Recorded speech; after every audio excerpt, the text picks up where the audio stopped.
NASA ফকিন্নির পুত ছোট লোকের বাচ্চা এই সেই তো অনেক লোকজন নিয়ে সেরা পাম্পে এন্ট্রি নিছে স্লোগান ধরে লাইভটা আগে থেকে শুরু মানে লাইভে সরাসরি লাইভ চলতেছে এর ভিতরে আমাদের পাম্পে এন্ট্রি নিছে। তা আমরা যে জায়গায় বসে আড্ডা দিই যে এই জায়গাটায় পাম্পে এখানে এন্ট্রি নিছে নেওয়ার পরেই উনি মানে পুরা ফিল্মি স্টাইলে মানে এমন হচ্ছে খলনায়কের মতো বাইক থেকে নেমে সেরে আমার টিম মেম্বার আমিনকে থাপা দিয়ে ধরছে। ধরে সেরে বলতেছে আজকে আসছে এখানে না তোর জায়গা নিতে আসছি, তোর জায়গা তুই জায়গা দিবি। তাহলে আপনারা বলেন তার উদ্দেশ্যটা কি আসলে মানবিক কাজে ছিল নাকি পূর্ব পরিকল্পিত ভাবে মানে সাজানো একটা করতে আসছে যে নাসাবাই টিম সহ নাসাবাইকে আজকে মানে ধুলিসাৎ করে দিব, তার ইজ্জত মানে নষ্ট করে দিব, তার মানহানি করব। আজকে আমরা শেরপুর জেলার নালিতাবাড়ি উপজেলাতে অবস্থান করছি। মূলত এখানে একটি বিকেলে অপ্রীতিকর ঘটনা ঘটে গিয়েছে। আপনারা সবাই অনলাইনের মাধ্যমে দেখতে পেয়েছেন। ধর্ষক বিল্লাল যিনি আছেন তিনি লাইভে এসে একটি হামলা করেছে নাসা বিনোদন ভাইয়ের উপরে। তার যে গাড়িবহর আছে, বিল্লালের গাড়িবহর আছে, সেই গাড়িবহরে করে আমরা আসলে নাসা ভাইয়ের কাছ থেকে জানবো যে আসলে কি কারণে তার উপরে এই হামলাটা হলো। আপনি যদি একটু বলতেন যে আপনার উপরে কেন এই হামলাটা হলো। জি, মোটামুটি সোশ্যাল মিডিয়ায় যেটা চলতেছে যেটা হইতেছে অনেকে হয়তো বা মানে মানে ভুল বুঝতেছে, অনেকে হয়তো বা সঠিকটা বুঝতেছে। তো এখানে আসলে ওনার সমস্যাটা হলো উনি এই যে আমাদের যে শেরপুর জেলার অধীনস্থ কনিমিয়া তার যে একটা বিষয় নিয়ে একটা সামাজিক কাজ করার কথা, তো সেটা নিয়ে উনি কাজ করতেছে, দেন আমি কাজ করতেছি। কিন্তু উনার কাজটা হচ্ছে যে উনি একটা ফিক্সড টাইমের ভিতরে এত লক্ষ টাকা দিবে এরকম করে একটা মানে চ্যালেঞ্জ সবসময় ছুঁয়া দেয়। আমি তাকে বলছিলাম আর আগে যে এইভাবে আমরা ফিক্সড টাইম কেন, আমাদের 1 মাসে তো লাগতে পারে, আমরা 1 মাসে কালেক্ট করে দিব, আমাদের ধারা যতটুকু সম্ভব ওইভাবে করে দিব। কারণ উনার হয়তো বা হিউজ পরিমাণ টাকা আছে, উনি হয়তো বা ওইটা কালেক্ট না করতে পারলে নির্দিষ্ট টাইমের ভিতরে তাহলে উনি নিজে দিয়ে দিবে, এরকম একটা প্রতিশ্রুতি সবসময় দিয়ে থাকেন। তো আমি বারবার বলছি যে তোমার এই সামর্থ্য আছে কিন্তু আমার না, আমি বড় একটা টিম চালাই। হ্যাঁ, সেটা নিয়ে উনি কাজ করতেছে। দেন অনেক কন্টেন্ট ক্রিয়েটর আসছে তার সাথে, অনেকগুলো প্রায় উনি তো 20টা মোটরসাইকেলে মিনিমাম 35 থেকে 40 জন লোক ছিল। তো হুট করে আমি নামাজের পরে আর কি দেখলাম একটা লাইভ আমাকে অখাদ্য ভাষায় গালাগালি করতেছে যে নাসা ফকিন্নির পুত ছোট লোকের বাচ্চা এই সেই, তুই তোর শোরুম বেচে দিবি, আমি জমিন বেচে দিব। তো আমি আসলে কখনো এরকম প্রতিশ্রুতি দেই নাই যে আমি আমার শোরুম বিক্রি করে কনিমিয়ার জন্য সাহায্য করব, মানবিক কাজ করব, এটা বলি না। আমি বলছি যে আমার দ্বারা যতটুকু হবে, আমার একটা কথায় যদি 100 টাকার হোক, 5000 টাকার হোক, 20,000 টাকার হোক, যদি হেল্প পাই তাহলে আমি এটাই করব। শুধু কনিমিয়া না, আমার একটা মুখের কথায় যদি বাংলাদেশের কিংবা আমাদের জেলার কেউ একটু উপকার হয় তা আমি সেখানে কথা বলবো। কিন্তু আমি কখনো এইভাবে বলি না যে আমি এত লক্ষ টাকা দিয়ে দিব, আমার আছে ব্যাংকে আছে, জমি বিক্রি করে দিব, আমি এইভাবে কখনো বলি না। তো ওনার খুব মানে প্রথমে লাইব্রেরিটা দেখলাম, পরবর্তীতে হুট করে তো আমরা তো আসলে জুম্মার নামাজের পর তো আমাদের এলাকার একটা বড় ভাইয়ের বাবা মারা গেছে, খুব কাছের লোক। তো ওনার জানা যায় যাব। তো আমার টিম মেম্বার 6 জন, তো আমরা 6 জন এখানে পাম্পে আসছি। আসার পরে ওখানে যাবো এর ভিতরে আপনারা হয়তো অনেকেই দেখছেন একটা অনেক বড় শোডাউন, প্রায় 20টা মোটরসাইকেল ছিল সেখানে। তো অনেক লোকজন নিয়ে সেরা পাম্পে এন্ট্রি নিছে স্লোগান ধরে লাইভটা আগে থেকে শুরু মানে লাইভে সরাসরি লাইভ চলতেছে এর ভিতরে আমাদের পাম্পে এন্ট্রি নিছে। তা আমরা যে জায়গায় বসে আড্ডা দিই যে এই জায়গাটায় পাম্পে এখানে এন্ট্রি নিছে নেওয়ার পরেই উনি মানে পুরা ফিল্মি স্টাইলে মানে এমন হচ্ছে খলনায়কের মতো বাইক থেকে নেমে সেরে আমার টিম মেম্বার আমিনকে থাপা দিয়ে ধরছে। ধরে সেরে বলতেছে আজকে আসছে এখানে না তোর জায়গা নিতে আসছি, তোর জায়গা তুই জায়গা দিবি। আচ্ছা, ওই ক্ষোভটা যদি ওর মানবিক কাজ দিয়ে থাকতো, আর ক্ষোভটা যদি আমি সময় দিচ্ছি না, আমি সোশ্যাল ওয়ার্ক করতেছি না, খুব কম করতেছি, টাইম দিচ্ছি না, তার অবশ্যই আমার সাথে কথা বলতো, অবশ্যই এই বিষয় নিয়ে কথা বলতো। ও প্রথমত আইসি সেরে আমিনকে থাপা দিয়ে দইরা আমিনের জায়গা ওপেন লাইভ চলতেছে, আমিনের জায়গা নিবো, জায়গা খুলতে বলতেছে, তাহলে অবশ্যই এটা পরিকল্পিত ছিল। আপনারা দেখবেন স্পষ্ট উনি আমিনকে থাপা দিয়ে ধরতেছে মানে এমন একটা মানে ইয়ের মতো নায়কের মতো যে রিল্যাক্স বেটা রিল্যাক্স, তোর জায়গা নিতে আসি, জায়গা দেয় আজকে জায়গা নিমু তোর, মানে এইভাবে বলছে। আচ্ছা, উনার উদ্দেশ্য যদি না থাকতো তাহলে আইসে আমার সাথে বসতো, ভালোভাবে বলতো যে আমাকে ধমক দিয়ে বলতে পারতো সিনিয়র হিসাবে যে হ্যাঁ এই রাসেল তুমি কি কাজ করতেছো, কয় টাকা করছো কালেকশন করছো কনিমিয়ার জন্য, এইভাবে কিন্তু বলতে পারতো। উনি কিন্তু এটা বলে না, আইসে আমি থাপা দিয়ে ধরছে জায়গা খুল, মানে ওপেন লাইভ মিনিমাম ওইখানে আপনার 20টা মোবাইল লাইভ চলতেছে ওপেন লাইভের ভিতরে থাপা দিয়ে দিলে জায়গা খুল।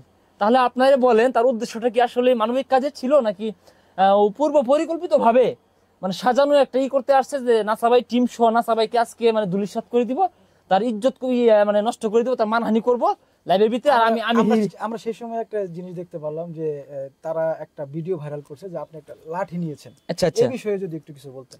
হ্যাঁ, এই যে দোকান, এই পাম্পের যে দোকানটা, আমি আবারও বলতেছি, আপনারা এখনো খুঁজ নিয়ে দেখতে পারবেন।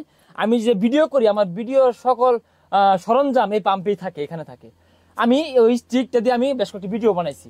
তো আমাদের এই স্টিক, পরে হচ্ছে ক্যামেরা স্ট্যান্ড, তারপরে হচ্ছে এই যে ফোকাস লাইট, সবকিছু সরঞ্জাম এই পাম্পের দোকানেই থাকে। হ্যাঁ, তো উনার যে বিহেভ এবং কি উনার যে আচরণ এত উশৃঙ্খল, মনে হয় নেশা টেশা করে আসছিল হয়তো বা, তা না হলে এত উগ্র হওয়ার কথা ছিল না।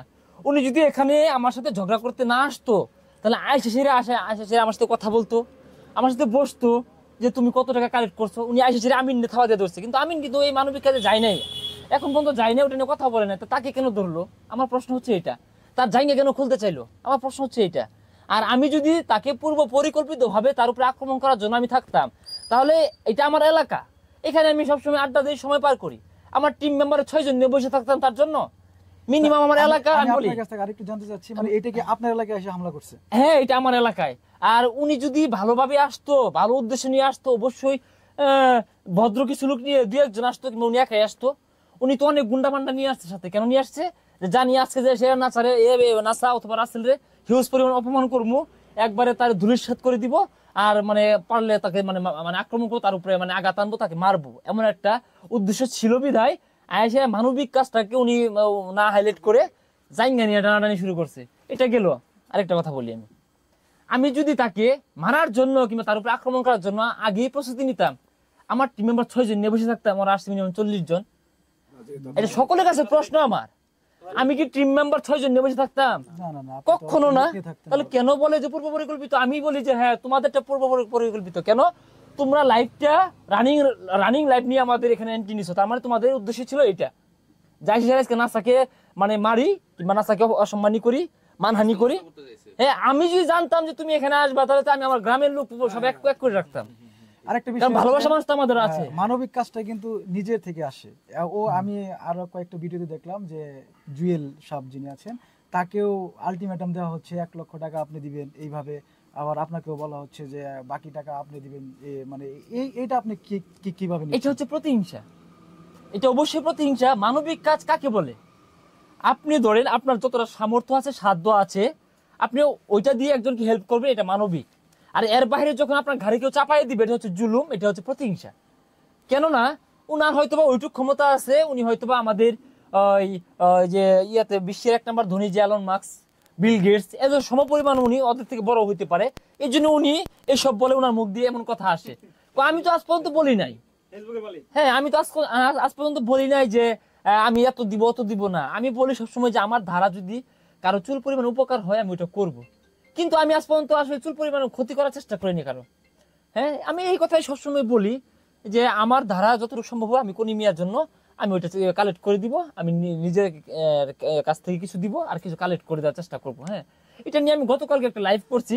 ওই লাইভে প্রবাসী যারা আছে ওরা এই যে করে মানে সহযোগিতা করে যারা আছে, কাইয়ুম ভাই হয়তো অনেকেই চিনেন, উনি ওই লাইভে যোগদান করছিল। তিনি প্রতিশ্রুতি দিয়েছে 50,000 টাকা দিবে। তো আরেকটা ভাই ছিল আপনাদের জামালপুরের মেবি, আমি নামটা ভুলে গেছি, হৃদয় না কি জানি, একটা হৃদয় ভাই না কি জানি, হৃদয় হাসান না, মানে এরকম একটা নাম ওনার মেবি, উনি ওইখানে আমার লাইভে জয়েন দিছিল। তো তাকেও বললাম যে দেখেন কি করা যায় এই বিষয়ে। আমি ফোনে অনেকের মাধ্যমে মানে যোগাযোগ করছি যে আপনারা একটু দেখেন, যে যেমনটা পারেন আমাদের শেরপুর জেলা কনিমিয়ার জন্য এই কাজটা করেন। আমি কিশোরগঞ্জ যারা আছে কন্টেন্ট ক্রিয়েটর 2-1 জনের সাথে যোগাযোগ করছি যে তোমরা অফলাইনে মানে বিকাশ নাম্বার দিয়ে না, এমনি অফলাইনে তোমাদের এলাকা থেকে কতটা তুলে দিতে পারো, এটা তুলে আমাকে কালেক্ট করে আমাকে জানাও এবং কি দেও। কনিমিয়ার অবস্থা খুব খারাপ, তার জন্য আমরা এটা কিছু করি। তো এইভাবে কিন্তু আমি কাজ করতেছি। ওনার হিসাব হচ্ছে উনি যে মাজার নিয়ে ঘুরে, শিষ্য নিয়ে ঘুরে, ওইটার সাথে আমি যোগদান দিই না কেন? মানে ওনার হিসাব হচ্ছে নাসাকে আমি ইউজ করতে পারতেছি না, এটি সমস্যা ওনার। উনি চায় উনি সবাইকে ব্যবহার করতে চায়, মানে আপনার মতো চেষ্টা করতেছিলেন। হ্যাঁ, অবশ্যই। আমি যদি না করি তো গতকালকের লাইভ, ওটা তার আজকের না। আমি যদি চেষ্টা না করি, আমার ফারদিন ইস্তিয়াক রাসেল এই আইডিতে দেখবেন গতকালকে আমি কনিমিয়া নিয়ে লাইভ করছি। সেই লাইভে কি বলছি, সেই লাইভে আমি কিছু টাকাও কালেক্ট করছি, প্রায় 10,000 টাকার মতো কালেক্ট করছি। তো আমি যদি আমার জায়গা থেকে চেষ্টা না করতাম, তাহলে আমি গতকালকে লাইভটা কেন করলাম? আরেকটু আমি জানতে চাচ্ছি, জামালপুরের কন্টেন্ট ক্রিয়েটর মিলন চৌধুরীর নামে একটা ছেলে আছে, সে অসুস্থ ছিল। আমরা লাইভেও দেখেছি যে এর ভিতরে বিল্লালের মা অসুস্থ হয়েছিল। সেই সুবাদে তিনি ময়মনসিংহ হাসপাতালে গিয়ে একটা ঘোষণা দিয়েছিল যে মিলন চৌধুরীকে 1 লক্ষ টাকা তুলে দেবে। তো সেই টাকাটাও তিনি তুলে দেয়নি, তার পরিবার থেকেও আমরা যতদূর জানতে পেরেছি সে পায়নি। আজকেও একটা ভিডিও ভাইরাল হয়েছে মিলন চৌধুরীকে নিয়ে যে তারা কোনো টাকা পয়সা পায়নি, একটা ভিডিও তারা করেছে। এই যে যে টাকাটা সে দিল না, মানে এই বিষয়ে আপনি কি বলবেন? আচ্ছা, তার কি এটা এখানেও টাকা দেওয়ার নাম করে ভিডিও বানিয়ে নিয়ে আসছেন? আচ্ছা বুঝতে পারছি, আমি বলি হ্যাঁ, উনি যদি সবসময় যদি অন্যকে দোষে, এর আগেও উত্তরবঙ্গে সাইমনের জন্য কাজ করতে গেল, কাজ করার আগে কি একটা বেশ লইলো, ওখানে বলতেছে যে আমার কাছে টাকা আছে, আমার দেওয়ার মন মানসিকতা নাই, এটার জন্য দায়ী হচ্ছে নাসা ভাই আর জুয়েল ভাই। আচ্ছা আমরা না করছি, মানা করছি তাকে? আচ্ছা করি নাই। হ্যাঁ, তার কিছু কাজ খারাপ লাগছে বিধায় আমরা বলতে আমি কথা বলছি, একটা ফানি কন্টেন্ট বানাইছি, আর আমার হচ্ছে ফানি কন্টেন্ট, আমারটা ফানি ভাবে নিতে হবে সবসময়, আমি সিরিয়াস কোনো কথা বলি না, আমারটা ফানি কন্টেন্ট, কিন্তু আমি অনেক কিছু নিয়ে ফানি করি। সেই জায়গাতে বিল্লালের নাম মনে হয়। আচ্ছা সেখানে ওটা দোষ দিল। আচ্ছা সেটা গেল। আমি যদি বলি আমাদের পার্শ্ববর্তী জেলা জামালপুর জেলার যে মিলন চৌধুরী, উনি একজন কন্টেন্ট ক্রিয়েটর, হ্যাঁ, ওনাকে যদি আমার দেওয়ার ইচ্ছাই থাকে আর যেটা ওটা যদি সহি হয়, ওটা যদি মানে ভালো উদ্দেশ্য হয়, তাহলে অবশ্যই উনি একজন কন্টেন্ট ক্রিয়েটর, ওনার সম্মানের দিক চিন্তা করলে তো আমি গোপনে দিব, সেটা আমি অ্যানাউন্স কেন করব? অবশ্যই এটা মিলন চৌধুরীকে ছোট করা হয় আর বোঝানো হয় যে দেখ আমি সবাই দিতে জানি, আর কেউই পারে না, আমি সেরা। মানে এইগুলো হচ্ছে ভাই আসলে একটা প্রতিহিংসা, যে নাসা কেউ দিতে পারতেছে না, কিন্তু আমি টুকটাক যে কাজ করছি ওই সময় উনি মানে এই কন্টেন্ট জগতে আসেই নাই। আমি যে কাজ করছি আমার ওই কাজের রেকর্ড, আমাদের এখানে একটা ইনসাফ একটা সংস্থা আছে, মানব কল্যাণ সংস্থা ইনসাফ, এটা 12 মাস কাজ করে, মানে একদিন 2 দিন না, মানে 24 ঘন্টা কাজ করে, অসহায় হতদরিদ্র মানে মানবিক কাজগুলো সবসময় করে ওই সংস্থা উপদেষ্টা আমি। তো ওইটার মাধ্যমে আমি অনেক কাজ করছি, অনেক কিছু করছি, ওগুলো রেকর্ডও আছে। ওই সংস্থার যে চেয়ারম্যান মাওলানা হাবিবুল্লাহ পাহাড়ি সাহেব, উনি কিন্তু এই বিষয়টা জানে, উনি আজকে একটা পোস্টও করছে যে রাসেল ভাইয়ের কাজগুলো মানে উনি গোপনীয়তা নিয়ে কাজ করে, সবসময় সোশ্যাল মিডিয়াতে নিয়ে আসে না। তো অনেক কাজ করছি, আমি ওইভাবে করি না আসলে, মানে আপনি আসলে আমি দানটা করেন সেটা কারণ আমার সামর্থ্য, আমি কারো কাছ থেকে বিকাশটা আমাদের কালেক্ট করি না, আমি আজ পর্যন্ত করি না যে ওইভাবে যে এটা আমার বিকাশ না হয় এটাতে পাঠান অমুক কাজটা করবো, আমি করি না এই কাজটা।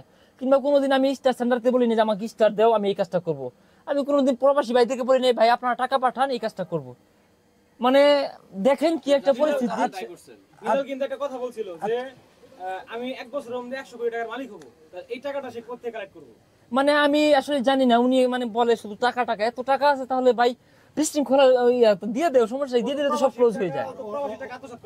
এই ঘটনার পরে মানে আমরা আরেকটু জানতে পারলাম যেটা ইয়েতে আপনার ব্যবসা প্রতিষ্ঠানে গিয়ে তারা বসবে। জি জি, এগুলো প্রমাণ আছে তো, কেমন কিভাবে এগুলো প্রমাণ আছে, আপনারা একটু দেখলে বুঝতে পারবেন। উনি লাইভে এসে বারবার বলতেছে কোথাও আগুন লাগলে এটা দায়ভার আমার না, কোথায় ভাঙচুর হলে এই দায়ভার আমার না, কারো উপরে হামলা হলে এই দায়ভার আমার না। তার মানে কি ভাই বুঝতেছেন?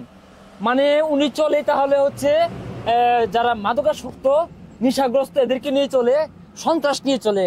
কেননা একজন সুস্থ মানুষ কখনো এইভাবে অনলাইনে এসে কারোকে হুমকি দিবে না।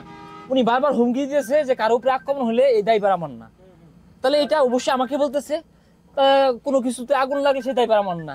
তো টাউন হল মার্কেটে হচ্ছে আমার দোকান, টাউন হলে যদি আগুন লাগায় তো লাগায়, যদি বিল্লাল যদি ঠিক থাকতে পারে থাকবে, সমস্যা কি গেল? আর যদি ওখানে ভাঙচুর করে ঠিক থাকতে পারে তো থাকবে, সমস্যা কি? মানে উনি তো ওপেন হুমকি দিতেছে যে কোথাও ভাঙচুর হবে, হয়তো দেখা যায় আমি কোথাও গেলাম আমার উপর হামলা করলো, আমার গাড়ি ভাঙলো কিংবা আমাকে মারলো, এটা করতে পারে, এই জন্য উনি বলতেছে। আর ওনার অডিয়েন্স হয়তো অনেকে আছে ওইরকম যারা নেশাগ্রস্ত, ওদেরকে হয়তো এখানে লালাই দিতেছে, আমি এটাই এইভাবে বুঝি। আর আপনার তো বিগ একটা ভালোবাসার মানুষ আছে অনলাইনে, হ্যাঁ, তারাও তো আপনাকে নিয়ে পোস্ট করছে, মানে বিল্লাল যেভাবে আসলো, হ্যাঁ, এই বিষয়ে আপনার যে বিগ ভক্ত আছে তাদেরকে উদ্দেশ্যে কিছু একটু বলেন। মানে এখানে তো আসলে একটা জিনিস দেখতে, মানে শুরুটা দেখলে বোঝা যায় কে আসছে, মানে ইচ্ছাকৃত ঝগড়া করার জন্য কি আসছে, ওনার এন্ট্রিটা নেওয়া দেখলে বোঝা যায়। কিন্তু আপনারা যদি ওনার এখানে মানে এন্ট্রি নেওয়াটা যদি আপনারা একটু লক্ষ্য করেন তাহলে বুঝতে পারবেন উনি কোন উদ্দেশ্য নিয়ে আসছে। এখানে ভালো উদ্দেশ্য নিয়ে আসলে জীবনে আমি রাসেল ওনার সাথে পরবর্তীতে আমি নিজেকে আত্মরক্ষা করার জন্য আমি হাতে লাঠি নিছি, হ্যাঁ, আমি ভিডিও বানাই যে লাঠিটা দিয়ে ওই লাঠি আমি হাতে নিছি আমার আত্মরক্ষা করার জন্য। কারণ উনি যেভাবে লুক নিয়ে আসছে আমার মতো 6 জন, পরে আশপাশে লোকজন দেখে আসছে কি হয়েছে রাসেলের সাথে কি হয়েছে। কারণ মানুষ তো আমরা যতই খারাপ থাকি এলাকার লোকজন তো এটা ভালোভাবে নিবে না। হ্যাঁ, আমি আসলে আমার নিজের আত্মরক্ষার জন্য আমি হাতে একটা লাঠি নিছি। ওই লাঠিটা মানে আমি ভিডিও বানাই, আমার দোকানে থাকে, লাঠি আছে, ঠেঙ্গা আছে, পরে ক্যামেরা স্ট্যান্ড আছে, লাইট মাইট সবই আছে। তো আমি লাঠি রেখে চোখের সামনে পড়ছে ওটা টান দিয়ে আমি নিছি, একটা নিছি ভালো কথা গেল। এখন উনি যেভাবে এন্ট্রি নিছে, ওনার এন্ট্রি নেওয়াটা দেখলে আপনারা সকলেই বুঝতে পারবেন ওনার এন্ট্রি নেওয়াটা মোটেও মানে মানে ভালো ছিল না। ওইটা মানে ভদ্রতার পরিচয় নেওয়াটা, উনি আসছে এখানে উশৃঙ্খলপনা করার জন্য, আপনার দাঙ্গা হাঙ্গা। হ্যাঁ আমার এলাকায়। আচ্ছা আমার যদি পূর্ব পরিকল্পনা থাকতো তাহলে আমি তো লোক ডাকিয়ে দিয়ে বসে থাকতাম না? হ্যাঁ অনেক কিছু নিয়ে তো বসে থাকতাম, লোক ডাক দিতাম। উনি আসার সাথে আমি ওনারে প্রথমে বলছি আচ্ছা কি সমস্যা তুমি আমার বলো, তুমি কি কি বলতে চাও আমার বলো। আমি বারবার এইভাবে বলছি না, উনি আতলার আমার কাছে এমনি মানে ইচ্ছা মতে মানে মুখে যাইতাছে গেছে কি ওইসব কি করছস এইসব কি করছস। আপনারা দেখেন এখান থেকে ক্লিপগুলো ভালোভাবে দেখলে বুঝতে পারবেন। রাসেল ভাই ও যে আসছে এখানে আপনি জানতেন না যে ও এখানে আসতেছে? না না না আমি কিভাবে জানবো? মানে ও হুট করে আচ্ছা চলে আমি আসছে যদি না? জানতাম যে এখানে বিল্লাল 20টা মোটরসাইকেল নিয়ে ঢুকতেছে তাহলে আমি ওখানে 40 টাকা রাখতাম নাকি? আমি ওখানে 40-50 জন রাখতাম নাকি? তাহলে আমি কিভাবে জানলাম? আমার 6 জনই তো ছিল, পরবর্তীতে লোক জড়া হয়েছে। মানে আপনারা এখানে আড্ডা দিতেছিলেন? হ্যাঁ শুরুটা দেখেন, লাস্টে রাসেল ভাইয়ের হাতে লাঠি, রাসেলের হাতে লাঠি নিয়ে লাফালাফি করতেছে, এটা তো লাস্টের কাহিনী। শুরুটা কি ছিল আপনারা একটু লক্ষ্য করে দেখেন, উনি যেভাবে ঢুকছে মানে আমার টিম মেম্বারের শো আমার শো মানে খায় ফেলাইবো এরকম একটা ভাইব নিয়ে ঢুকছিল। হ্যাঁ পরবর্তীতে ক্যামেরা নিব কি না, নিজের আত্মরক্ষার জন্য আমি হাতে লাঠি নিছি। বুঝতে পারছি আমরা। তো ভাই সুপ্রিয় দর্শক আরেকটা মণ্ডলী, বিষয় ক্লিয়ার করি। বিষয়টা হলো সে যে লাইভে আসে, লাইভে আসার পরে যে মানে বাবা মা নিয়ে যে সরাসরি গালিগালাজগুলো পারে, সেই বিষয়ে যদি কিছু বলতেন।